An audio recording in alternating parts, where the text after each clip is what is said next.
First session of the conference focuses on geopolitics and how Singapore might thrive in a complex multipolar and geopolitical environment. The chairperson of this session is Ambassador Chee. From 1996 to 2012, Ambassador Chan served as Singapore's ambassador to the United States and held the distinguished position of being the Dean of the Diplomatic Corps in Washington. Presently, she is Ambassador-at-Large with the Singapore Foreign Ministry and Singapore's representative to the ASEAN Intergovernmental Commission on Human Rights. She is indeed a role model for both young women and men alike. Please join me in welcoming Ambassador Chan and the speakers whom she will introduce to the stage.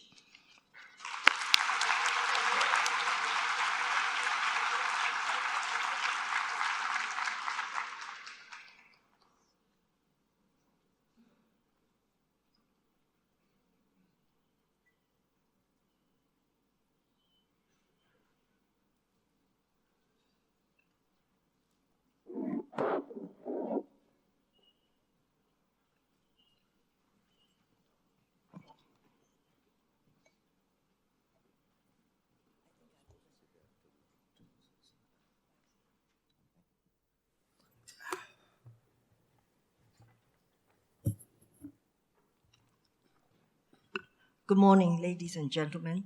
We're running a little late, so I think I would start immediately. First of all, I'd like to make two corrections as a start. First, I was never the Dean of the Diplomatic Corps. I was the almost Dean. The Dean is still there. He's been there for 30 years now.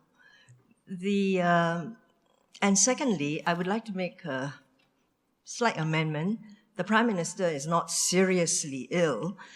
He has a cold.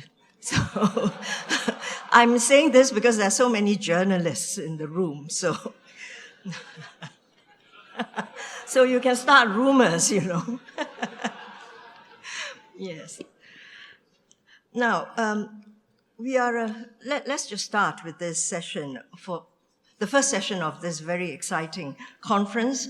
And it is titled Preparing for Multipolarity. And Kishore Mahbubani gave a very interesting and a great introduction to the subject. Indeed, this will be the issue for the next 50 years, and it will impact on all our lives. Singapore was born during the Cold War into a bipolar world. We were non-aligned, non-communist, but on the side of the loose global alliance on communism, against communism. Now, the end of the Cold War saw the end of bipolarity. United States, Soviet Union. The United States emerged as the world's sole superpower. A unipolar world replaced the bipolar. But that unipolarity is ending. It was 9/11, the Afghanistan and Iraq wars that changed things. American foreign policy has had to be more multilateral than ever before. If you recall, the United States called on a coalition of the willing on its side to gain legitimacy and support. And Secretary Rumsfeld, and I recall him saying that from now on, the world may be seeing the emergence of many coalitions of the willing, a different coalition for a different conflict or crisis. Well, not exactly in those words, but that's what he meant. The new order has been in making for a long time. The United States has been dominant in our region for the last 50 years, and I think it created the conditions of peace and prosperity. It has allowed many countries to develop and to gain prosperity. We see the rise of China, the emergence of India, and a Japan, which is now trying to reboot. In the meantime, the United States, which had been slightly distracted for a short while, is seeking to re-engage with Asia. This is a region where a multipolar environment might actually come about. Now, how will the United States and China relationship work out? What will the dynamics be, and what are the consequences for us in Singapore? Today, we have two experienced strategic analysts who will share their views with us. Each speaker will have 20 minutes to speak. Our first speaker is Professor Qingguo, Dean of the School of International Studies, Beijing University. Professor Jia has an international reputation. He received his PhD from Cornell University, my alma mater, and has taught in Vermont, Cornell, California, San Diego, Sydney, and has spent time at the Brookings Institution in Washington, D.C. He is a member of the Standing Committee and the Foreign Affairs Committee of the National Committee of the Chinese People's Political Consultative Conference, NCCPPCC. He sits on the editorial boards of more than a dozen established domestic and international journals and has published widely himself. He will be speaking on groping for assurance amid uncertainties, speculating on the world of the future. The second speaker is Mr. Bilahari Kausikan, who really needs no introduction, the former Permanent Secretary of the Ministry of Foreign Affairs and presently Ambassador-at-Large in the Foreign Ministry. He too has published widely in international journals and newspapers and on Facebook. Now, he will deny it vehemently, but I will call him one of our top strategic intellectuals. He's allergic to the word intellectual. I will not call him the strategic intellectual because there are so many strategic intellectuals in the room and I don't want to insult them. Now, his paper is untitled. So I will begin this morning by calling on Professor Jia to make his speech. 20 minutes, Professor Jia.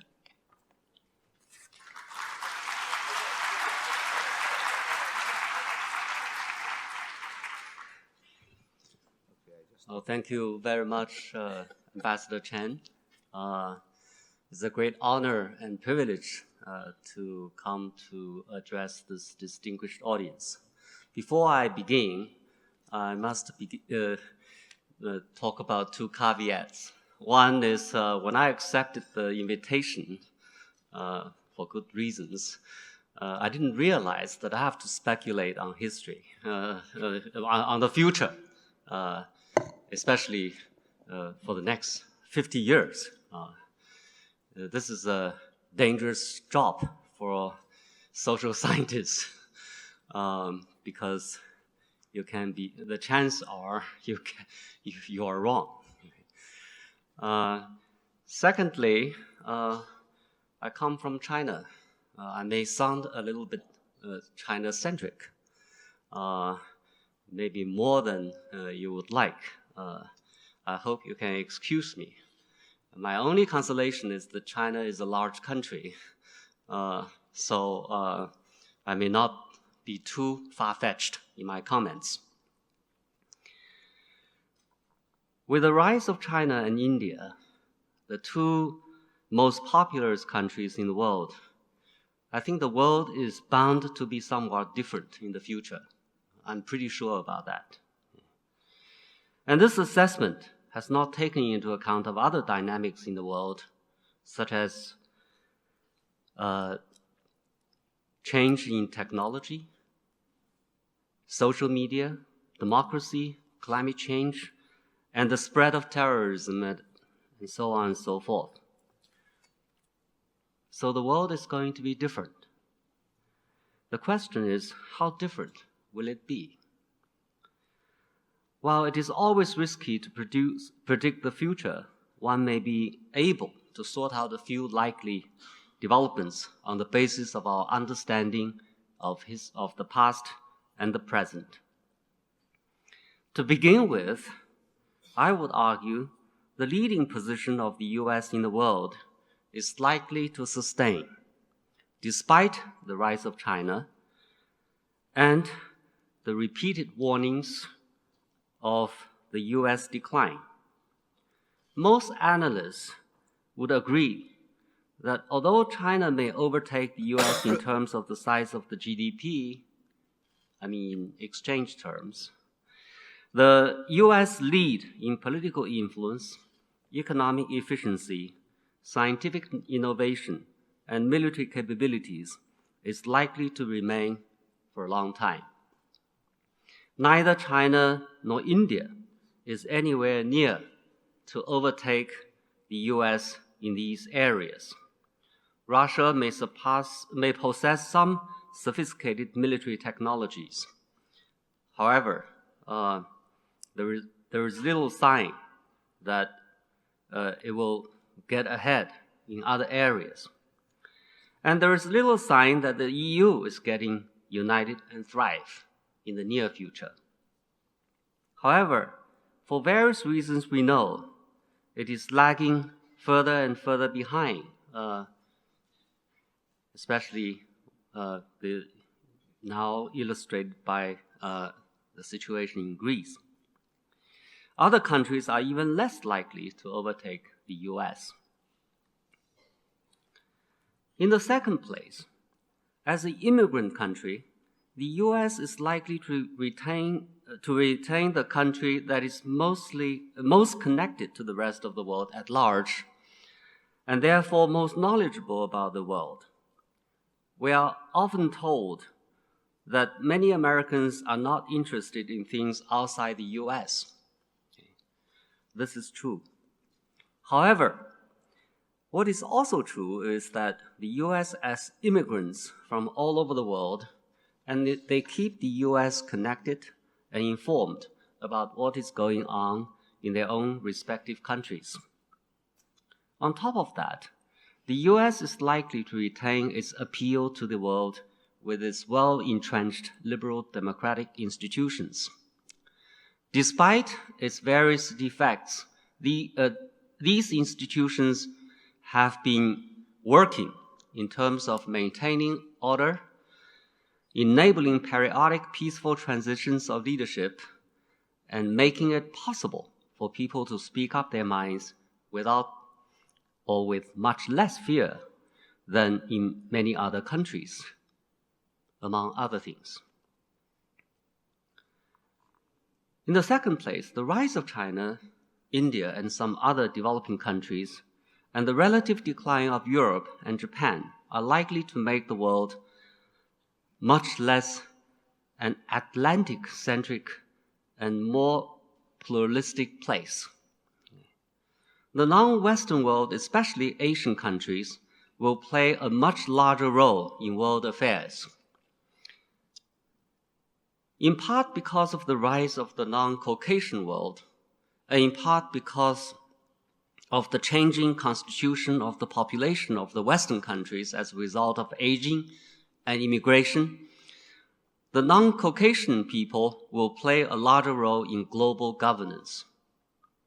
Their ways of thinking are likely to shape the global governance much more than before. For instance, more importance may be attached to the protection of community interests than that of the individual interests. Protection of individual freedom of speech may not be allowed to trump the respect for religious sensitivities. In the third place, China is likely to continue its previous path of development, namely accepting existing international order, reject territorial expansion, seek national welfare and prestige through trade, and adopting universal values while insisting on applying them according to Chinese conditions. It is a path of development that has enabled China to have a peaceful international environment, to focus on domestic challenges, to achieve rapid growth for as long as more than 3 decades, and to attain current level of prestige and influence in the world. It is a path of development from which China has benefited a lot as well as the rest of the world, and it is likely to benefit even more in the future. China has no good reason to abandon it. In the fourth place, China is likely to avoid a confrontation and develop a largely cooperative relationship with the US. Confrontation between the two countries would be against their fundamental interests. Military conflicts between them would be devastating. Those in the two countries who advocate such things, that is, confrontation and conflicts, are out of their minds and completely irresponsible. If they really wish to have a war, they should send their own kids to fight it. The way China has risen so far, and is likely to rise in the future, gives no good reason for the US to oppose it. How can the US oppose the rise of a country that accepts the existing international order? How can the US oppose the rise of a country that rejects territorial expansion?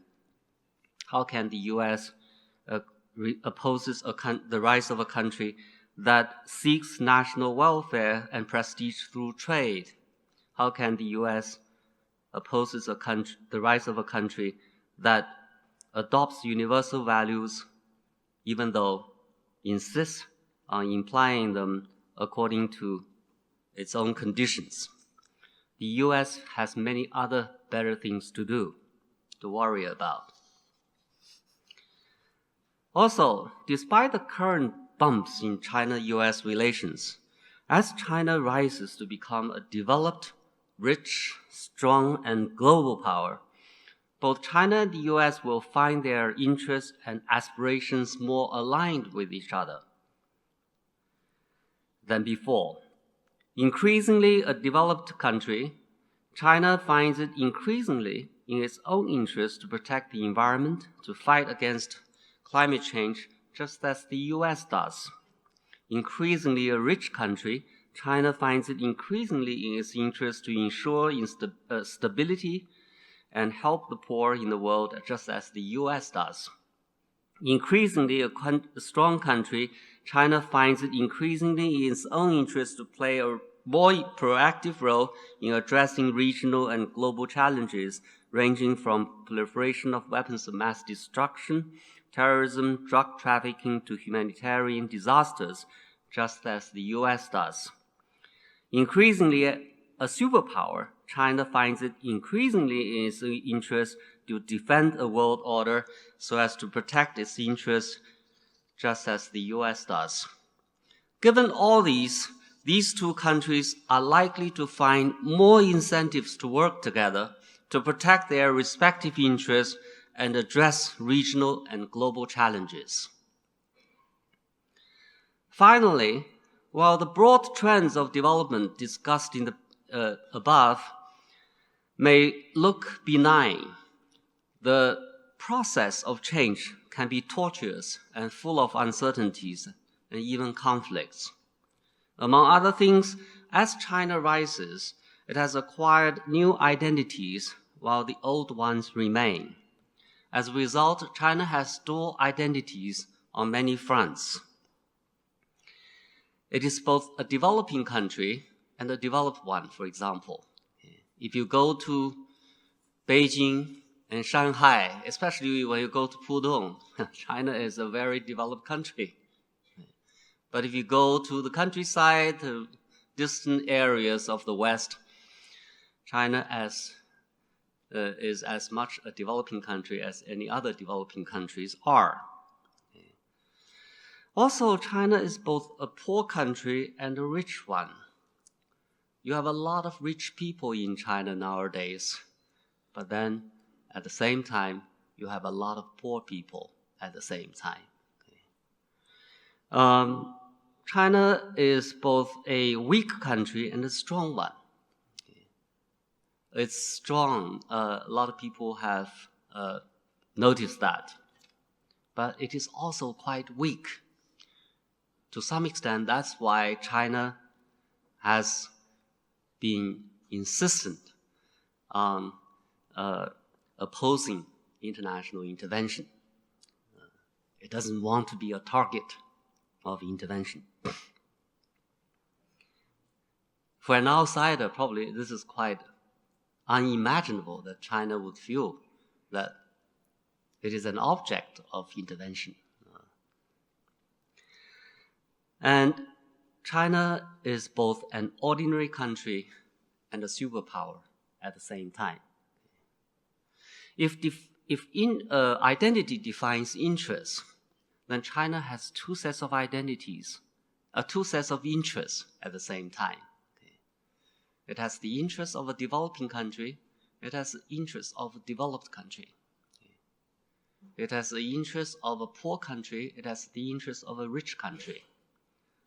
It has the interest of a weak country. It has the interest of a strong country. It has the interest of an ordinary country. It has the interest of a superpower.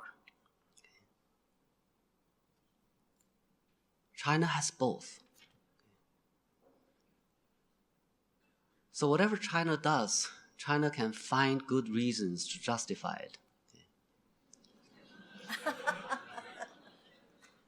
On climate change, it's very interesting. You may have noticed that our premier went to the Copenhagen summit. He was there to defend the interests of a developing country. Developing countries' right to development. But before he went there, and after he came back to China, he spent a lot of energy and time to cut emission. He was acting like a premier of a developed country. And you can find the contradiction in China's behavior on a whole range of issues. Why? China has dual identities and interests at the same time. Okay.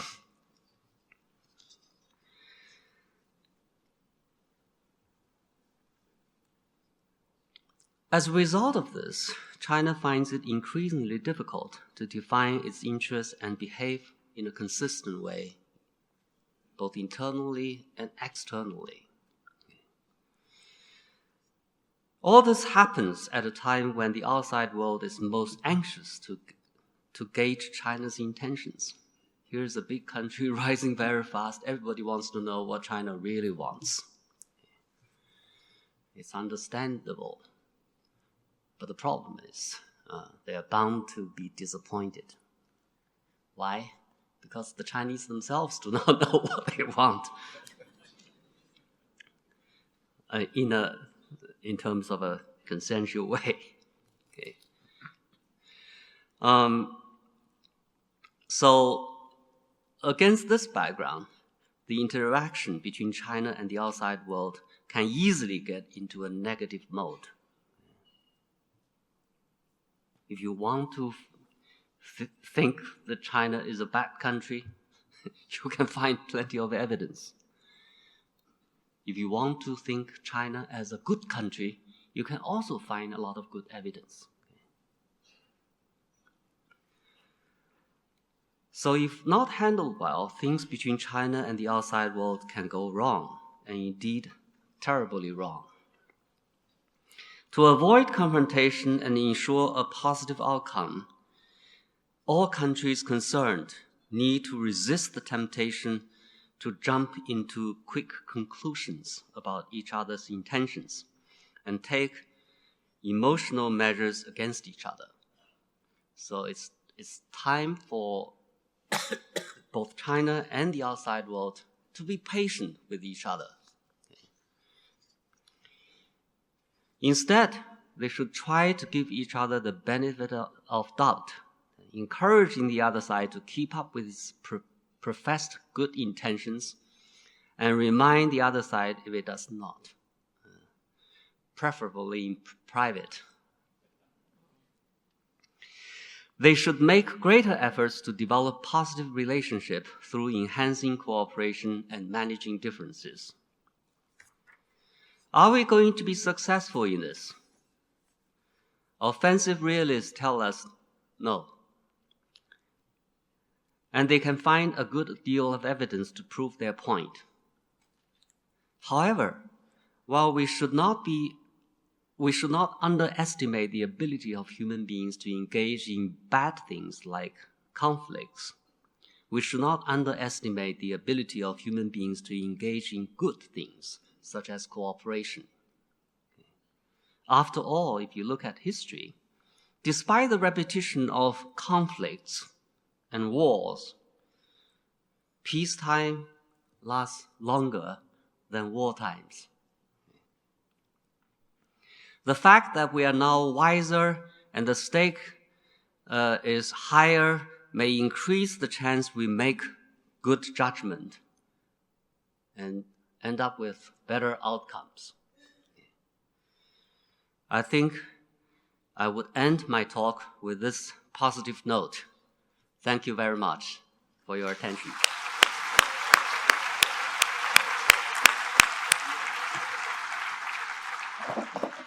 Thank you very much, Professor Jia. Thank you for that very thoughtful presentation of China's point of view and how you see the relationships developing with the rest of the world.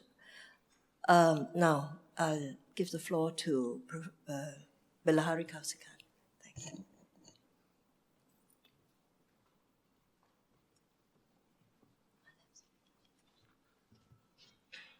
Good morning, ladies and gentlemen. I must thank the Lee Kuan Yew School and IPS for inviting me to address you today. The title of this session is Preparing for Multipolarity. But is the world really evolving towards multipolarity? Well, no one can predict the future, but on the available evidence, I somewhat doubt it, at least not yet.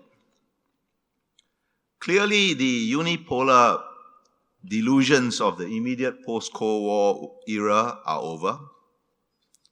But equally clearly, only the US still has the capability to consistently act strategically on a global scale. At the same time, events over the past decade or so, particularly in the Middle East, have demonstrated that US power does not automatically translate into influence, especially when exercised unilaterally. The US cannot act effectively alone, but needs to form coalitions, as it did during the Cold War. Now, the Cold War, despite all its dangers, had a coherent structure. In fact, it was the dangers that compelled acceptance of US leadership, no matter what doubts countries not in the Soviet camp may have harbored, and even China after 1972 was broadly in the US camp, and thereby imposed some structure on the global system. And the paradox of our times, well, that time is gone, and it will not be recreated, I think. And the paradox of our times is that while only the US retains the capability for sustained global leadership, at least for now, there is no longer any clear strategic imperative to compel acceptance of US leadership. And indeed, even the US public seems somewhat reluctant to exercise it, at least some sections of the public. Hence, the incoherence of our times. Incoherence is not multipolarity. Who is capable of restoring coherence to the global system by exercising global leadership? Europe? Well, perhaps when it puts its house in order, as it eventually will, in economic terms. But strategically, Europe is globally irrelevant. Its common foreign and security policy is at best an aspiration, at worst a joke. Europe has been unable to influence events even on its own borders, in the Balkans in the mid-1990s, and more recently in Ukraine. In both these cases, and there are others, it was the US that eventually pulled Europe's chestnuts out of fires that Europe had, perhaps in fits of hubris, kindled but could not control. And the lesson here? There is no soft power unless you first have hard power. Who else? The BRICS, Brazil, Russia, India, China, South Africa. Perhaps. But remember this, the term BRICS was first coined by a fund manager as a marketing device to part the unwary from their money, and is not self-evidently a viable geopolitical concept. And notwithstanding the web of summits and other meetings they have since woven, the BRICS have since woven, notwithstanding even the bank that they have established, I at least am not yet convinced that it is a viable geopolitical concept. What unites the BRICS except dissatisfaction, a vague dissatisfaction, and not complete dissatisfaction either, a vague dissatisfaction, let's call it, with the established order, and a desire for a global role, or at least global recognition. But the sources of their dissatisfaction and the extent of their dissatisfaction are diverse, and their global aspirations are not identical, and indeed, in some cases, may well prove contradictory. In any case, aspiration must be matched by capability. And with one exception, China, the BRICS are still primarily significant as regional powers and are at best able to act globally only sporadically. And even China is still somewhat ambivalent about the extent of a global role and the kind of global role that it wants for itself. And so, it is at present perhaps more useful to think of the future in terms of regional structures rather than global structures. The Western state and dominated system, international system, of the last 200 years or so, a system that was sometimes multipolar, as it was in the 18th and 19th centuries, and sometimes bipolar, as it was for most of the 20th century, is clearly in transition. Less clear, indeed opaque, is transition to what? I at least think it's pointless to speculate about an unknowable future. But the shape of regions can already at least be dimly glimpsed. Clearly and certainly, East Asia, our region, East Asia defined as Northeast Asia and Southeast Asia, is going to be bipolar, structured by US-China relations, and I will focus the rest of my remarks on East Asia and US-China relations. Now, this does not mean that the other actors in East Asia, Japan, Korea, Australia, Russia, and their relationships are inconsequential. They have their own importance, but at present, viewed in macro strategic terms, all the countries I have mentioned are only strategic adjuncts to either the US or China, and their relationships are clearly not on the same level as US-China relations.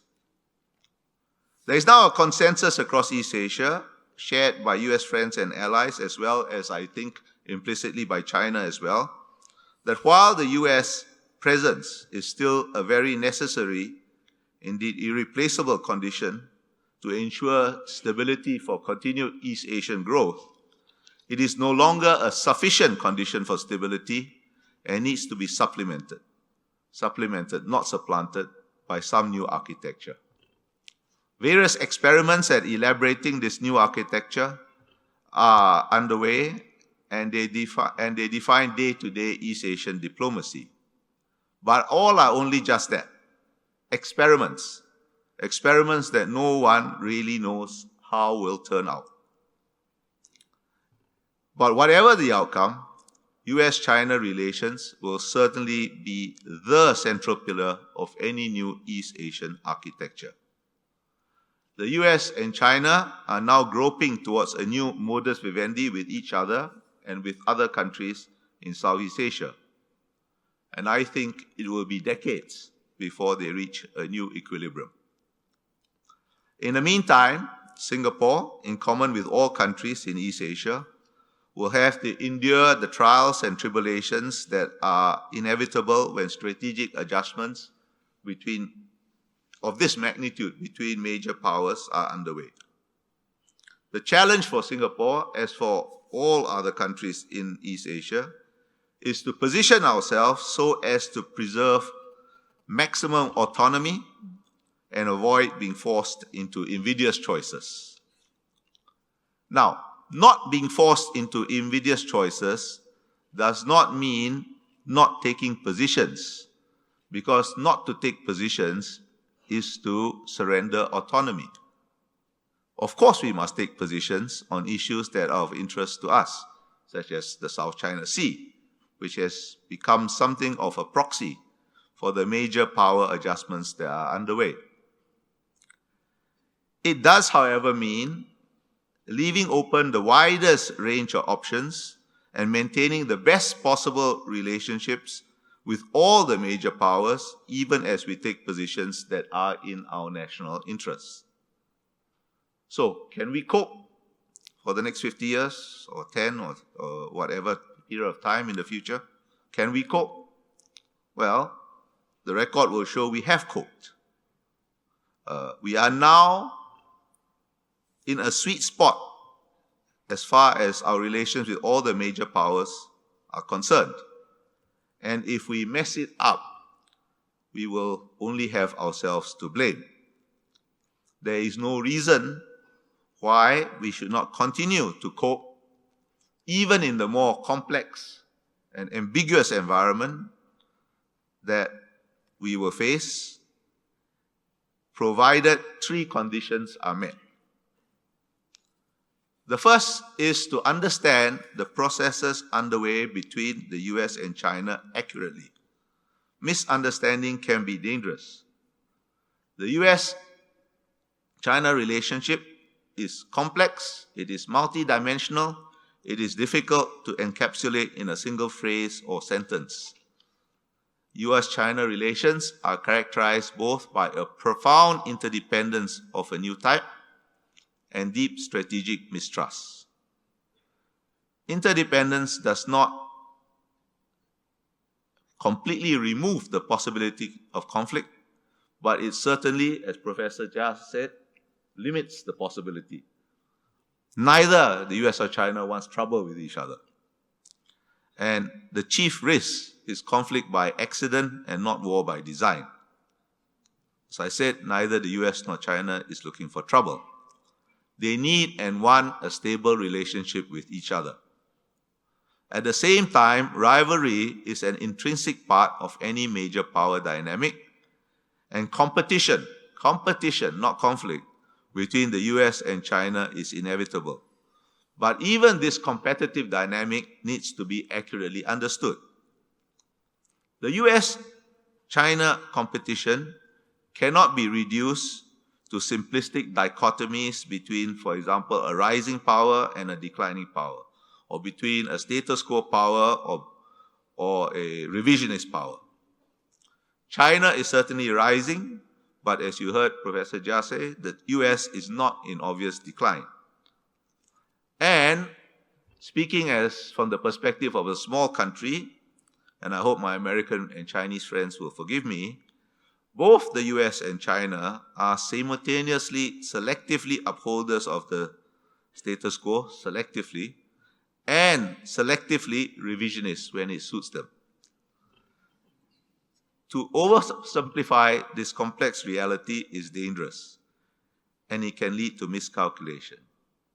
Again here, the clarity of the Cold War is gone and will not be recreated. During the Cold War, there was never any doubt who was friend and who was foe, irrespective of which side of the Cold War divide we stood, or even if you pretended to be non-aligned. Now things are much more ambiguous. China does arouse anxieties in the smaller countries on its periphery, China does pose challenges. But there is no country in East Asia that considers China an enemy, in the same way that we consider the Soviet Union an enemy. And this is true even of countries like Japan and Vietnam, whose relationships with China are extremely complicated. On the other hand, the US is a friend, but sometimes a very demanding and sometimes not a little irritating friend.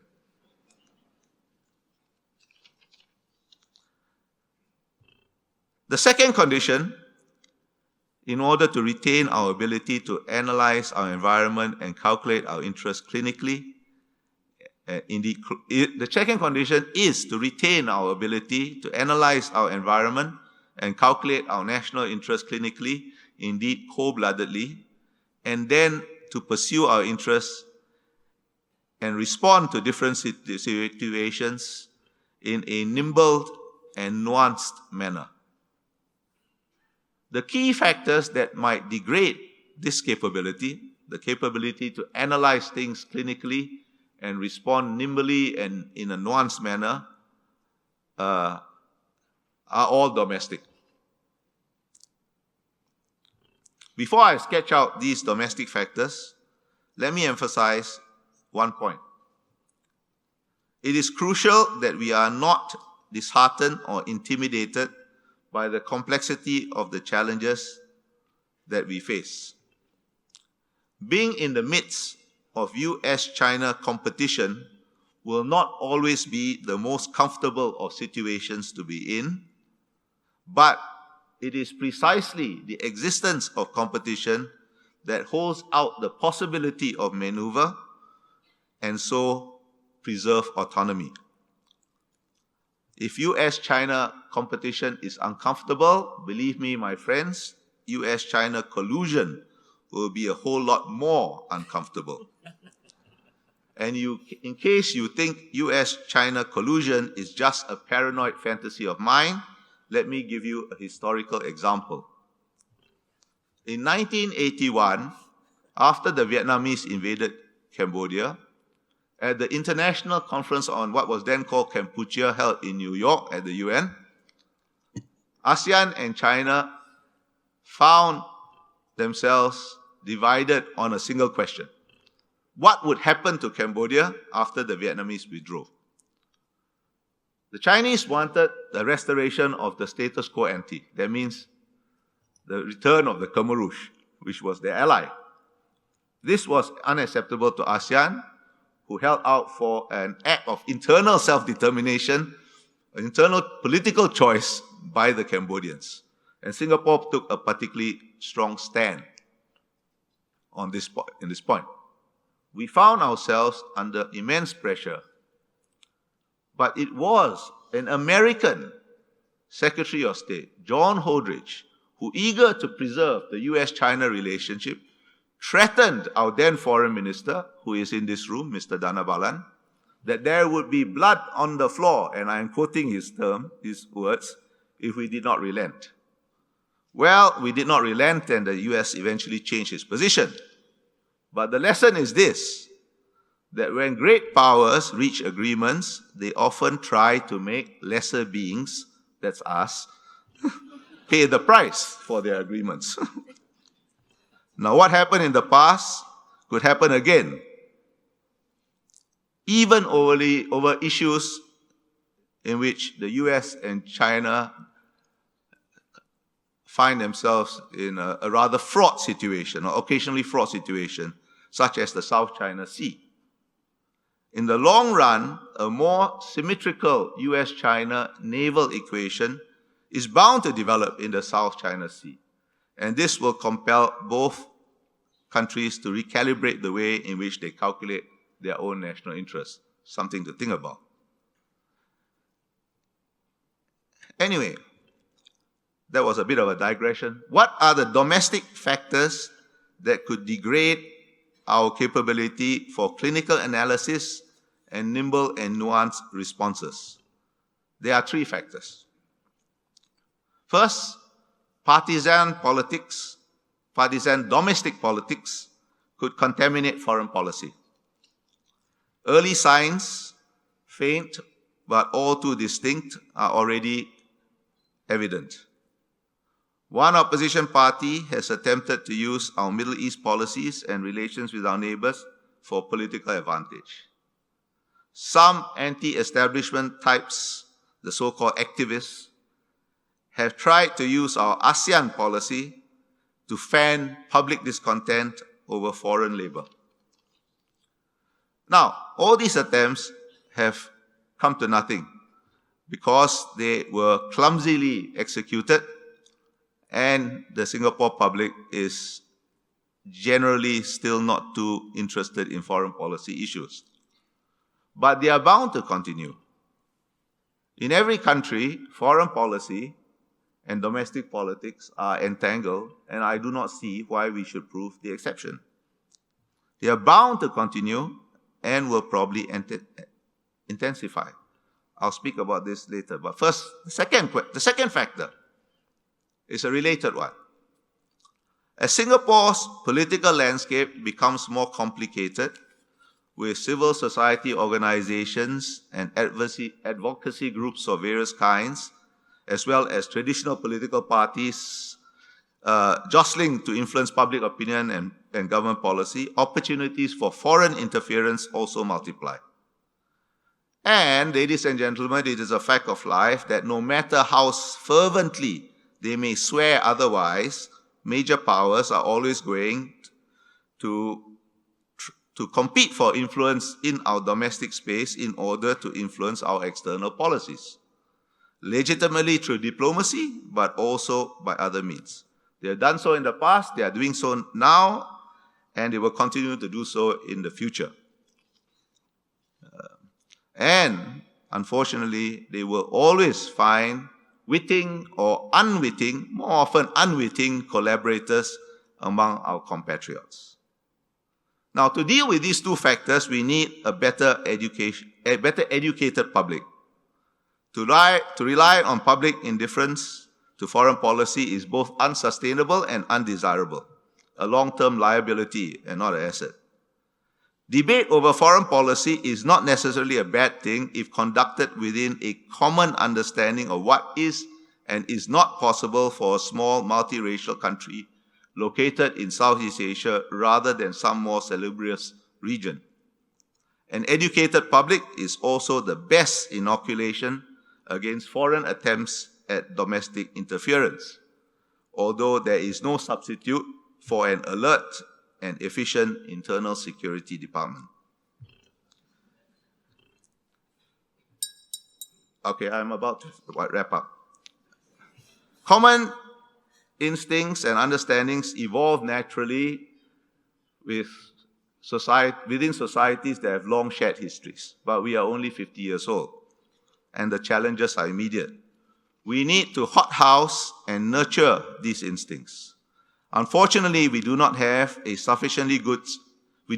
a sufficiently good job of national education.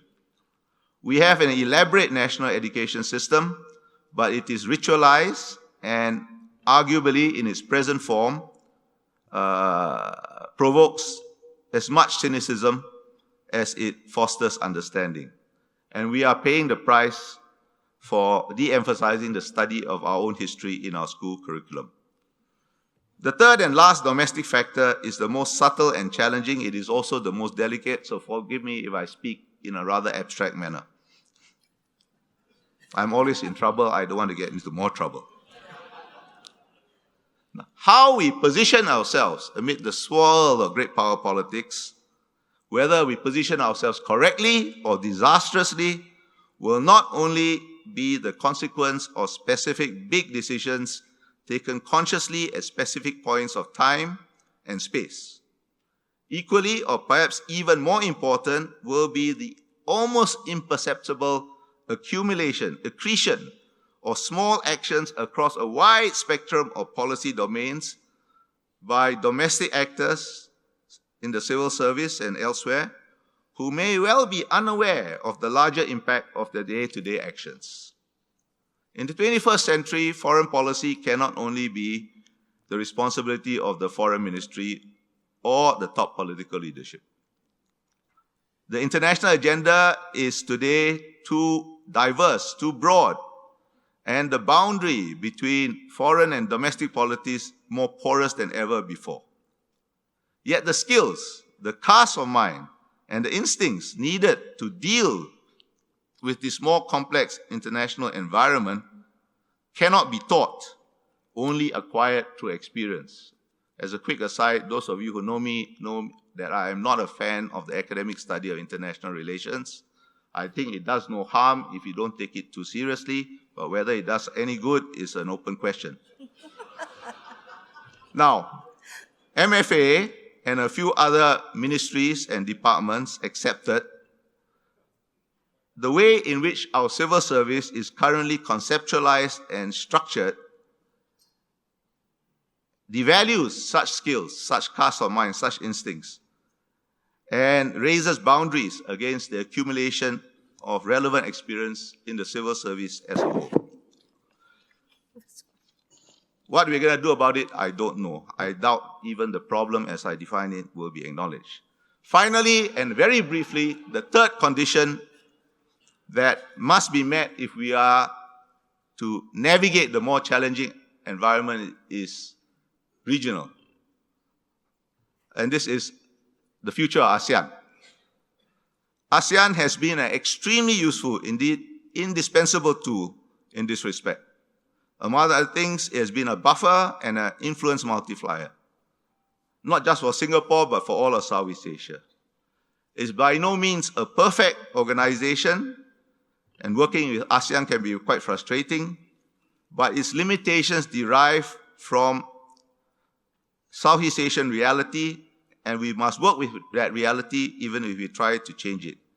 Too often, criticism of ASEAN is criticizing a goat because it's not a horse. ASEAN itself is not uninfluenced by the broad currents I have sketched out, and that sets a question mark over what its future will be, but I've run out of time. In fact, I've gone over time, so we'll leave that for question and answers.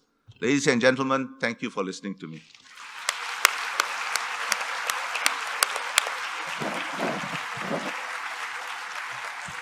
Thank you very much, Bilahari. I think once again you have given us a brilliant presentation. And I have to say, Bilahari just came back to Singapore this morning at 2 a.m. And believe it or not, he just scratched out what he said. And this is what he produced. So it's brilliant delirium. It's just delirium. But now, this is question time. And I think I will exercise the privilege of the chair by asking just one question and then throw everything open to the floor. My question is for Professor Jia, but I think, Bilahari, I would invite your comments to it too. You've mentioned that China, in fact, has double identities, developing, developed country, rich, poor, strong, weak, ordinary power, extraordinary power, superpower. What identity is China showing to our region? What identity is China showing to our region in Asia? And I think Bilahari has talked of this before. The question is, does China understand its own presence and power, and how smaller countries look upon a big country and its power? Thank you.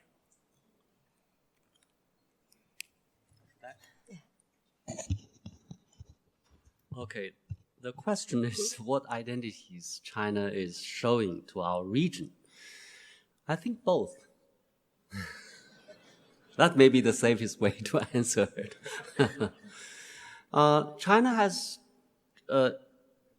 tried to be nice to our neighbors, has made a lot of investment, has signed generous agreements with our neighbors on trade and FTA and others. But at the same time, China, also sees that it's very important to defend its own self-perceived legitimate interests. Okay. That may see by our neighbors as being assertive and even aggressive. I think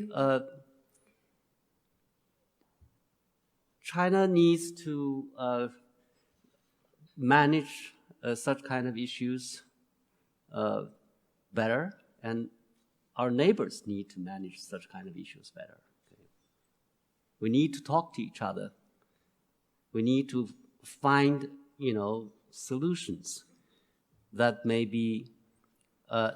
address not only our need to protect our perceived legitimate interests, but also the domestic pressures and demands.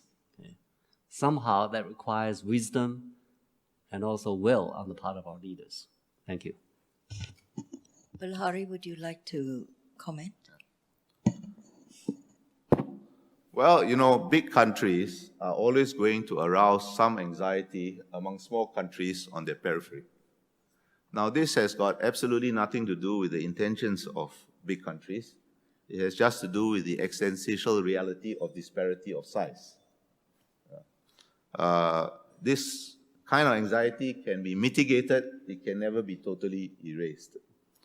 But the actions of the big power, and big powers in this respect, I think, have a duty to reassure, can either make it better or make it worse. And in this respect, I agree with Professor Jia. Both facets of China are evident in Southeast Asia. On the one hand, as Professor Jia said, China has been extremely generous. Yet, that very generosity also arouses some anxiety because of the sheer economic dominance that China can, the darkness of the economic shadow, the length of the economic shadow that China casts. And in the South China Sea, the issue is not really China's claims of sovereignty, but how it pursues those claims. Whether it pursues them by unilateral exercise of power or through systems of rules. Now, I know China had nothing to do with the creation of many of these rules, but there are also rules to change rules that you may consider unjust or obsolete. And here, I'm talking about South China Sea, the record has been mixed again. On some occasions, China has acted and justified its actions entirely within the current system of rules. On other times, it has acted unilaterally or tried to justify it by reference to history. History is something I would advise China's friends to use sparingly, for the very simple reason, you have such a long history, it can be used to justify almost anything, and you have not made clear what you wish to justify and what you wish not. Thank you. Thank you. Right. Now, that's a good start. So can we have questions from the floor? Yes. Any questions? Can't see you. Can't see, yeah. Yeah. Oh, yes, Peter Schwartz. Before you begin, now I've just said Peter's name, but it would be helpful if you give your name and your designation. It's just where it will help the speakers understand where you are coming from. Yeah, Peter. I'm Peter Schwartz from Salesforce. My question is for Professor Jia. You presented, I think, a rather sanguine view of the long-term potential relationship between the United States. But I have a question. Given the political environment in the United States, not China, in which we have a very deeply divided polity, one side, a more moderate leftist, wants to find a nice accommodation, collaboration in trade, climate change, etc. The other side says we should start bombing now. We should bomb Mischief Reef, or we should pull back entirely. In that kind of political climate where you can see the politics swing hard right or hard left easily depending upon electoral outcomes. Can China cope with a political partner in this sense whose position is likely to be highly unstable and inconsistent over time? Well, China certainly does not have much of a choice other than trying to cope with it. Actually, we have been trying to cope with it for a long time. But ultimately, I think, despite all the political differences, the fundamental interests and values matter. To the Americans, working with China, trying to develop some kind of a cooperative relationship is in their fundamental interests. The US does not want to fight with any country. It wants every country to help it to maintain the world order, because the US can only protect its own interests by maintaining the world order. Unlike any other country, it cannot take a free ride.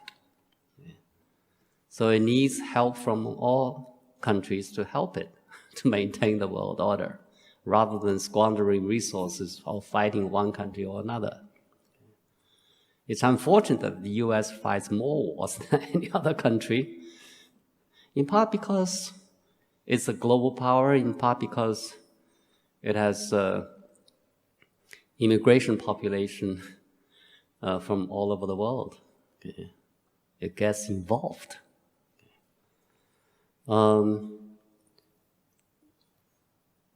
As far as China is concerned, I think if China will be a great trophy if the US can make good use of China to help protect the world order that serves its own interests. For China, the same is true. We have been making good use of the US to maintain the world order so that we can benefit from it. And there is no point for us to squandering our resources to oppose the US or to challenge the US leadership, whatever that means, at the detrimental effect for our own interests. There are differences, and there are conflicts arising from the differences and conflicts of interest between the two countries. However, I think the wiser people in both countries know that we don't have much of an alternative to cooperation while we live with the differences. Thank you. Thank you. Was there a question at the back? Otherwise, I will give the floor to Tommy. Tommy Ko. No, behind first. Oh, sorry. Okay, never mind. Well, perhaps, yes, could the gentleman at the back please give your name and where you come from? My name is Deepu Sebastian. I'm from India. So I'm on an academic fellowship with Asia Journalism Fellowship here for a month and a half. My question is for Ambassador Kausikan. I guess this is about your idea of looking at the world through regional blocks. And my month here, I've been hearing about the ASEAN a lot. And where I come from, we don't hear about the SAARC like this. So my question, I guess, would be, what makes ASEAN tick? Is it that, is there a centrality of Indonesia not flexing its size? Or is it that Singapore refuses to take a central thing? Because in SAARC, India kind of treats SAARC as its own private yacht club or something at sometimes. So is there something that makes ASEAN work better than SAARC and something like that? Thank you. Okay, thank you. That's a good question, and thank you for asking a question on ASEAN, because I didn't finish what I wanted to say. Okay. I think historically there are two reasons why ASEAN worked and SAARC did not work. You mentioned one of them. The largest member of Southeast Asia, Indonesia, did not try to use ASEAN crudely as an instrument of its national interest. Or rather, it defined its national interest in ASEAN rather broadly and rather generously.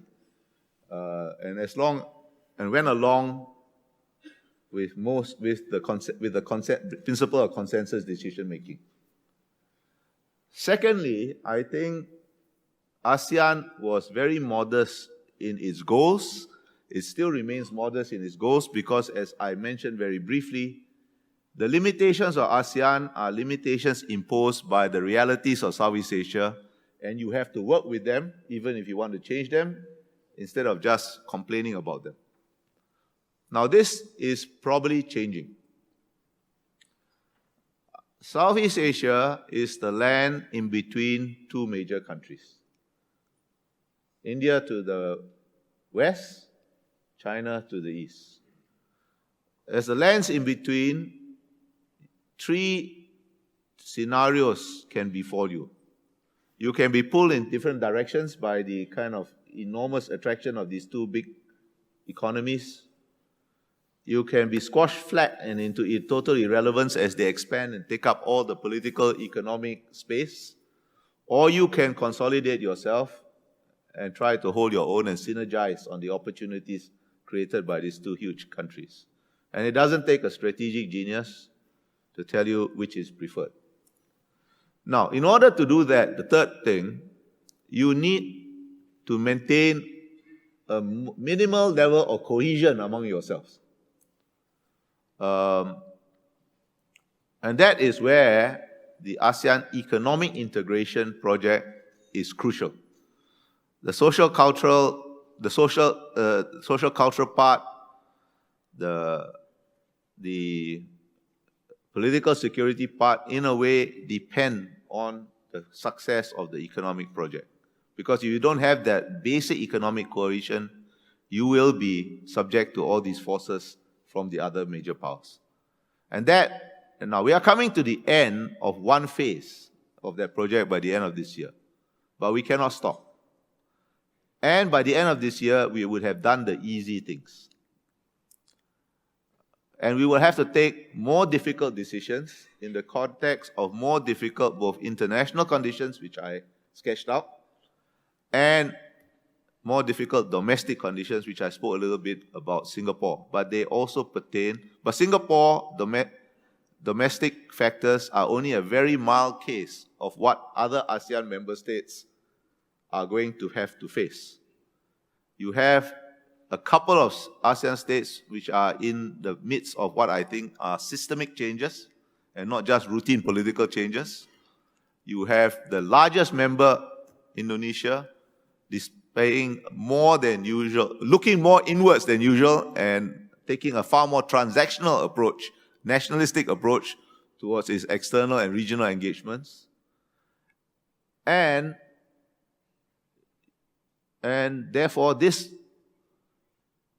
may well undermine the two factors that I mentioned are the key success factors for ASEAN so far. Thank you. Next speaker, Tommy. Thank you. I'd like to begin by thanking Professor Chee and Bilahari for two excellent presentations. I'd like to ask each of them a different question.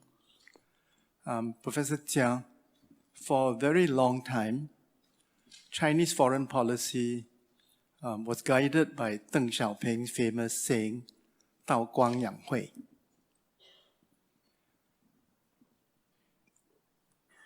My friends in Japan, the strategic thinkers in Japan, believe that this policy was abandoned in the year 2008 when you hosted the very successful Beijing Olympic Games.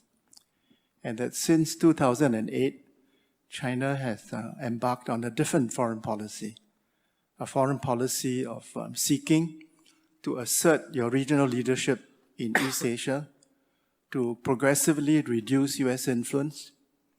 And your long-term goal is to make East Asia a Chinese sphere of influence. Could you please react to that? My question for Bilahari is that Like Bilahari and you, Heng, Chee, I've been watching US foreign policy towards China since President Nixon. And I would say that for many decades, US policy towards China has been characterized by cooperation and competition, and a very rational and balanced way of managing differences. I'm beginning to see a sea change in American attitude toward China in the foreign policy elite. And I'd like to ask Bilahari whether am I mistaken, am I being paranoid in feeling that there's a danger of a paradigm change in US attitude towards China? Are American friends beginning to see for the first time China as a threat to American security and prosperity? Is there a danger, therefore, of a US containment policy towards China?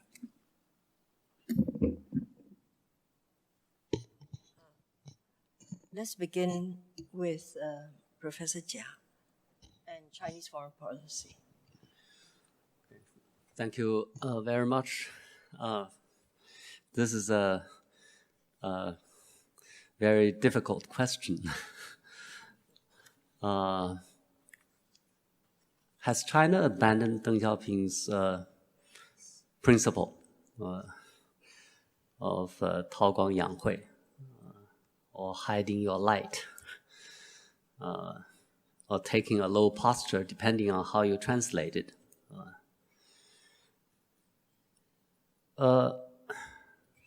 China has not officially abandoned it.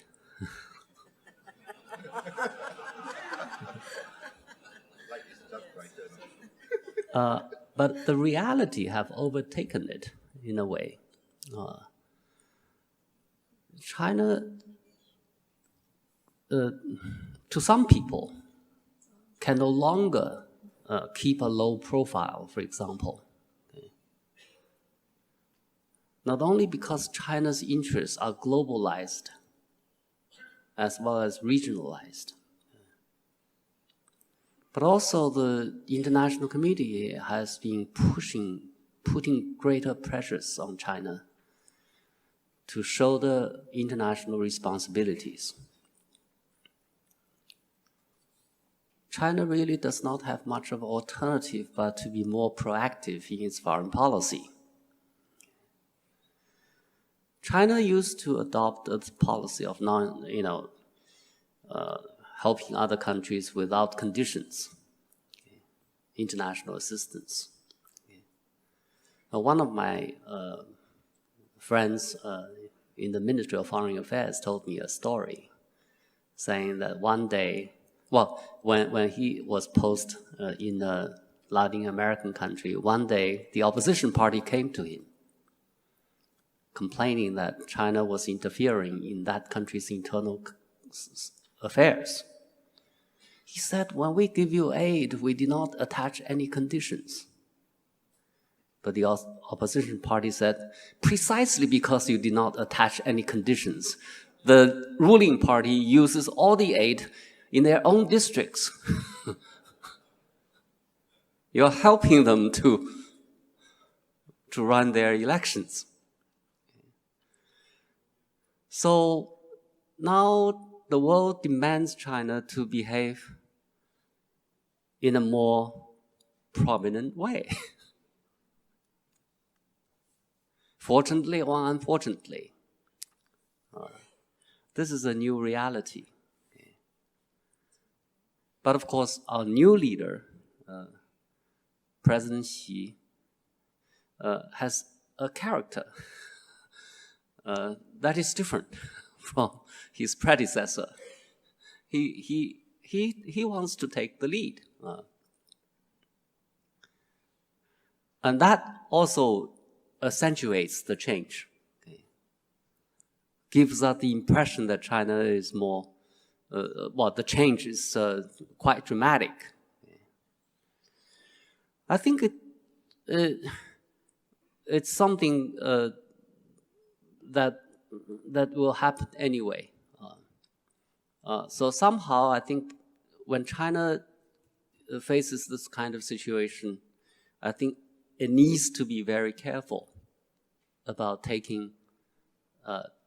making decisions, taking initiatives in the world.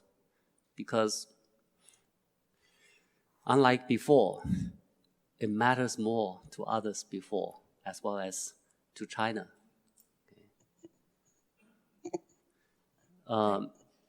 Once, we organized a dialogue between Dr. Henry Kissinger and our students. One of our students asked him about how to manage China-US relations. Kissinger said, well, the US should learn to adapt to the rise of China. China needs to learn the limits of its power. I think that's a good advice to China, on the basis of the US experience. It's a wisdom that China should learn. And China is learning. Sometimes it makes mistakes, but it's learning. So you have to have some confidence in China's learning capabilities. Thank you. Before I give the floor to Bilahari, I can't resist putting a sub-question to Professor Jia.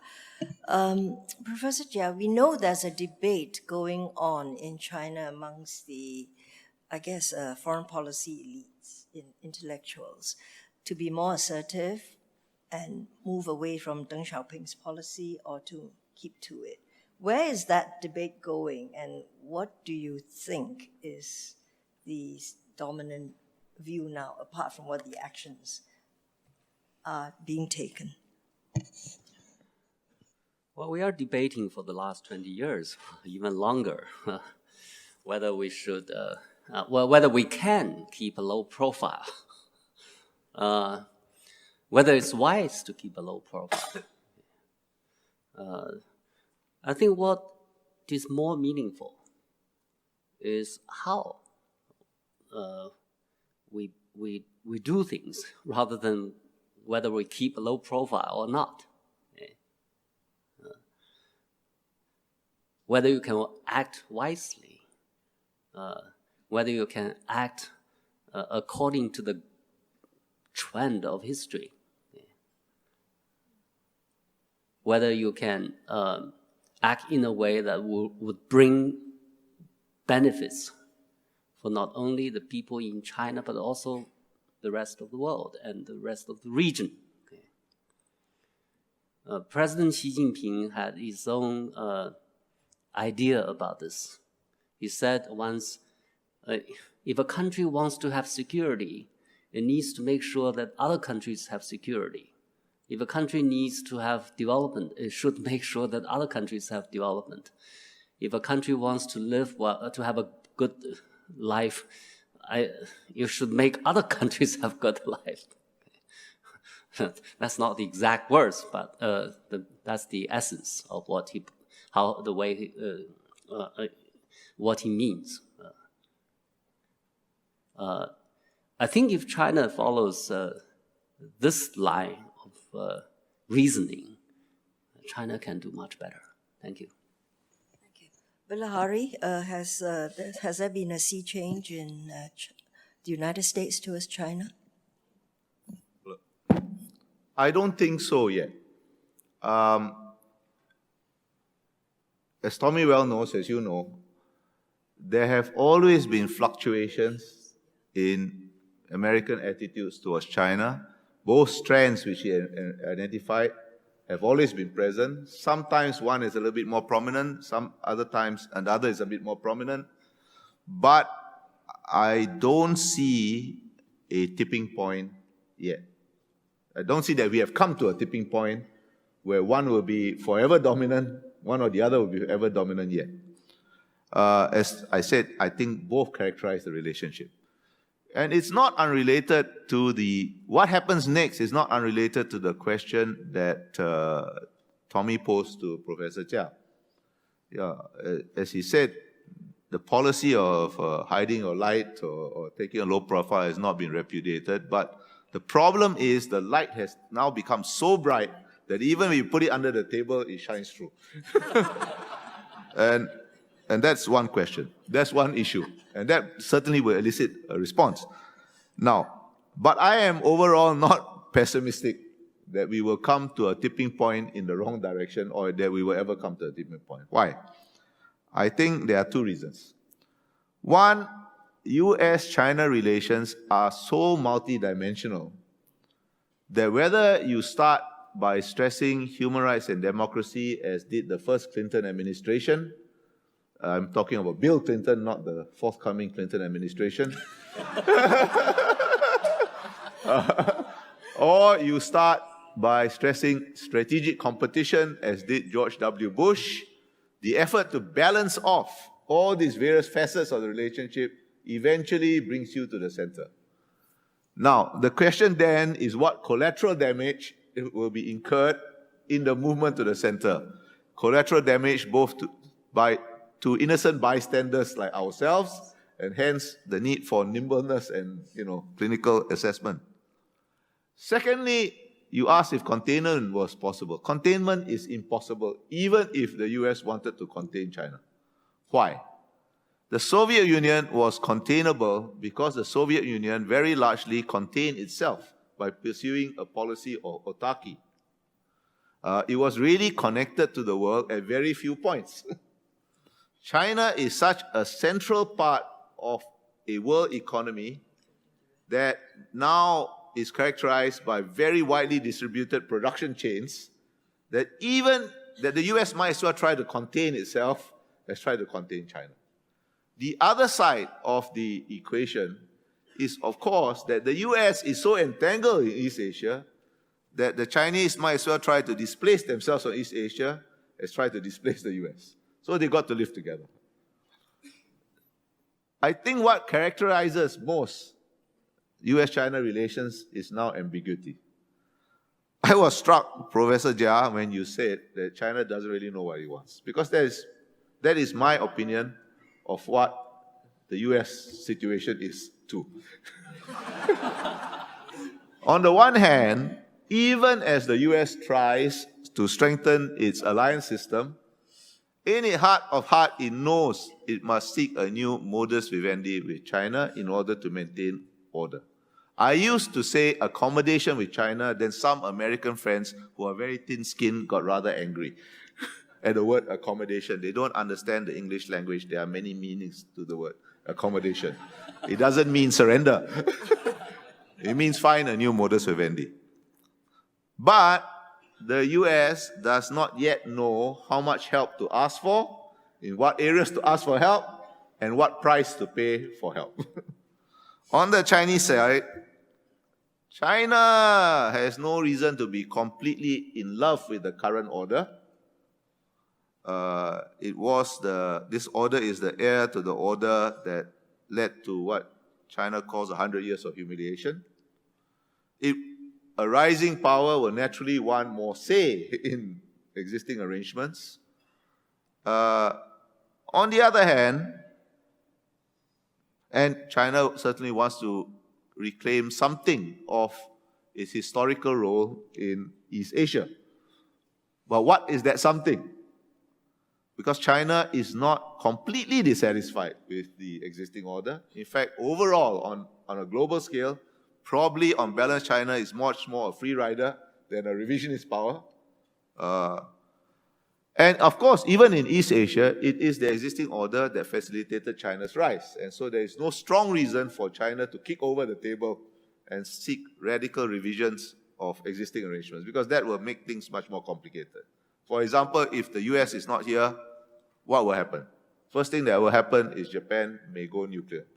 Second thing will happen is South Korea may follow suit.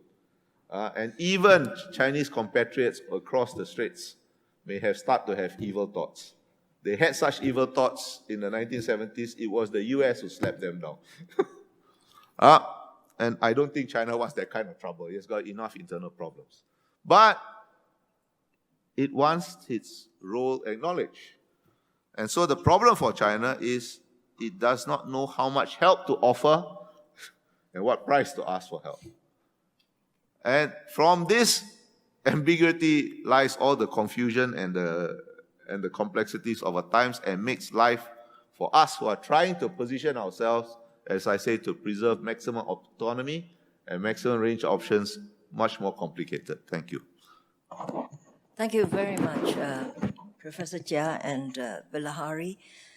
We have come to the end of the discussion, and it's been really two excellent presentations. I have been urged by the organizers to sum up, which is not an easy task, and I will be very brief because time is up. Let me say that this morning we looked at the issue of multipolarity, and I think both speakers agreed that multipolarity has not arrived, and Professor Chia, in fact, has said that the United States is still the leading power in very many ways. But I think things are being negotiated right now, and there's a suggestion that perhaps there's no multipolarity worldwide, globally, but we should think in terms of regions. And in the Asia-Pacific region, the major dynamic to think about is the United States-China relationship and how that will work out. And we've just heard both sides, two speakers, each saying neither knows what the other wants. They each do not know what they want. Neither China has not worked it out, nor the United States. Is there containment going on? We don't think there's containment at this point, and it's not possible to pursue a policy of containment. Has China abandoned Deng Xiaoping's Taogang Yanghui foreign policy? It has not officially abandoned it, but China is so big that whatever it does, the light will shine at this stage and will be interpreted and misinterpreted. And so China would have to, I guess, put more effort in trying to explain much more. I always thought, Professor Chia, that great powers, it is incumbent upon great powers to do more explanation and to be magnanimous towards smaller powers. I think that's how the world order would sort of prosper. The ASEAN, we talked a bit about ASEAN, and we know the weaknesses of ASEAN, but if ASEAN did not exist, you would have to invent it now. It certainly does a lot for the region, and it is not perfect, but if we could get economic integration going, it will really help. And ASEAN is not a pole, but I think it is a factor to be reckoned with or to work with in the region by both the United States and China. You cannot ignore ASEAN in the region. And finally, I think very usefully and importantly, the issue of domestic factors and how they impact upon foreign policy was tabled largely by Bilahari, but I think Professor Chia also spoke about how in China, there are so many voices now, and there are citizens that do push the political leaders. So domestic factors in foreign policy is very important, and I will not sum up the sort of details that were explored this morning by Bilahari. So I think that sums up what we covered, I think, this morning. Thank you very much. It's time for coffee.